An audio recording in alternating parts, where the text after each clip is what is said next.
what fascinated me was the fact that, as you mentioned, the collapse at League Park took place on May 22nd of 1914. May 23rd, Bosse says, we need something new. This isn't working.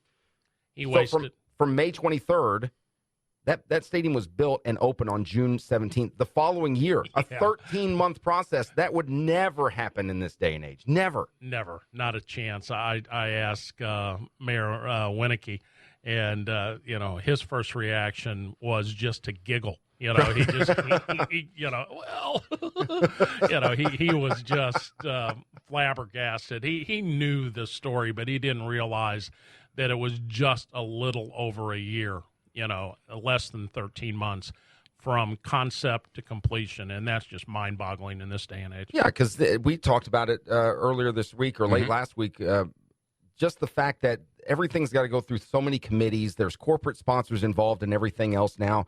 I mean, building a stadium, and that's not, Bosse's not like a Ford Center, so the planning is obviously still there to some degree, but it's not encased, and there's not a roof and everything over it, so maybe the construction part of it is a little I don't shorter. know. You're going to spend 13 months just trying to get union workers to work in the rain. And that's the point. I mean, it's a 5 or more year process just to get something I'm not saying anything done. bad about unions, by the way. I'm just saying, you got your rules. It rains, you go Well, home. even before it gets that far, you've got, you've got government committees, and everybody's got their 2 cents on how they want this thing laid out, and if they've got the money to provide for it, then their opinion weighs a little bit more than some others, and again, you start figuring in corporate sponsors, and they got to build corporate suites and all that stuff. And Bosse didn't have to deal with any of that back in 1914. And that's another thing for you as well, Steve, that talking about the corporate suites and things. This stadium built 100 years ago. Obviously, it's went through some renovations. But I think, and I'm sure you have the same opinion, I think it's awesome that they've not taken it to the point. And I don't know, maybe the reason they didn't is because it just can't do it.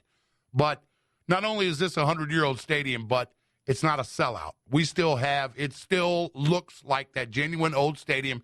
You're not walking into corporate suites and that kind of stuff. And that's really cool in itself.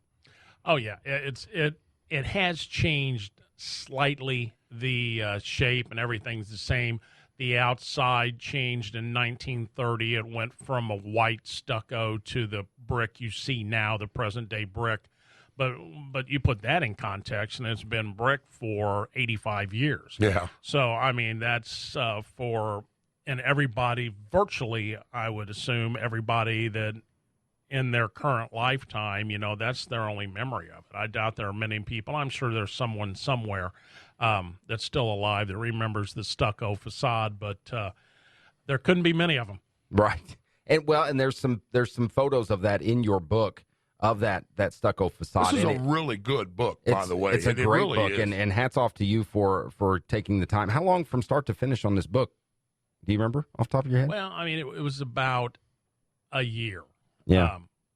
Right in the neighborhood of a year, and the last 6 months of which I stayed pretty busy with it. The first 6 months, you're doing a lot of legwork, and you're trying to figure things out, and trying to decide, where to draw the line on some of the history, because the first chapter I wrote, I sit down with it and I get through it and it's way too long, and I'm going, oh geez, I've only got X so many thousand words, and that was too much of it, and I have all these other chapters, and some of them aren't terribly long when you consider the White Sox chapter or the Crimson Giants, but some of that was because there simply wasn't much information available. Mm-hmm. And, I mean, you could go back and get some anecdotal things from the White Sox from people who were there, like Ed Noddle, who's still in Evansville, and Ed was also instrumental with the Friends of Bosse Field. But when you talk about the Crimson Giants in 1921, and they only played basically for 1 year at Bosse Field, there's just not much there. Yeah, you've written for years. 34, I think you said a minute ago you were with the Courier Press. And you've written before that, written a lot of magazine articles, newspaper articles. You've covered sports top to bottom. Is this the toughest thing you've ever done, writing this book?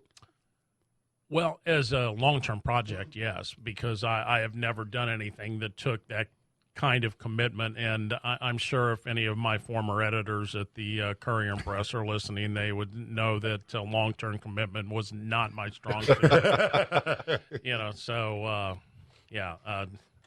A few of them were rather amazed that this got done, but it did get done, and I am proud of that. And I'm proud of the finished product. You can always find something. Oh, I wish I'd done this differently. I wish I'd done that. But all in all, it looks good. It reads well.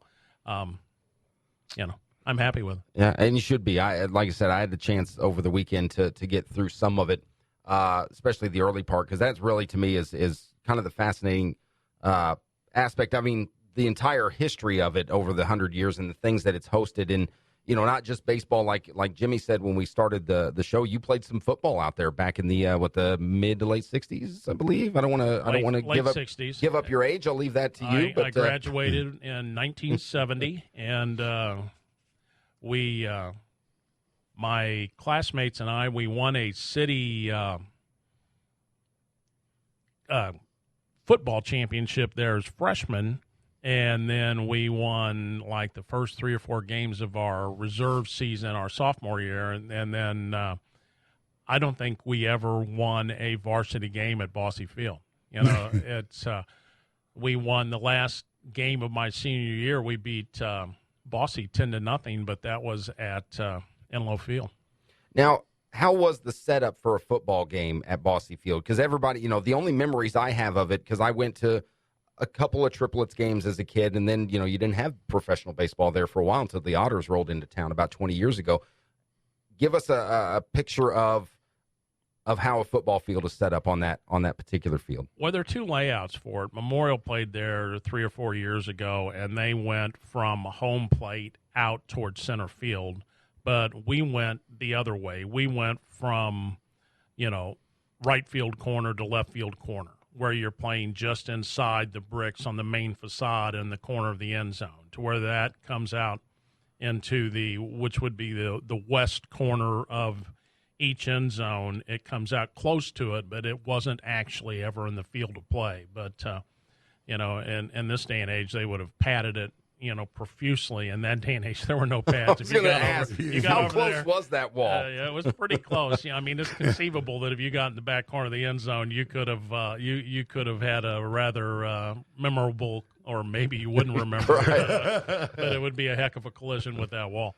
Well, you bring up that Memorial played there a few years back. Is that something you'd like to see return as a high school football fan and also covering the game for many years? Would you like to see, if it's just one game a season, but a showcase game at Bosse Field every football season? Maybe. I wouldn't want the quality of the facility now. The playing surface is so nice. Mm-hmm. And the Otters do such a wonderful job taking care of the facility, and it looks so good for baseball. I'd hate to see that suffer because of a football game. But if you can do it and maintain the integrity of the baseball field, then by all means. But I think the integrity of the baseball field is the most important thing out there now. Well, and to that point, Jimmy and I were looking through it today before the show, looking through the book, and he got to the one of the chapters of talking about some of the rock shows and some of the concerts that were being held out there. And the picture that surprised me the most, because of knowing, like you said, the field being so well taken care of like it is now, and it looks so good. But back in that day, and we're talking the mid-'70s, 72, I think, was the early year, 70s, you had the stage set up basically up against the backdrop of home plate facing out, and then there were thousands of people all over that field.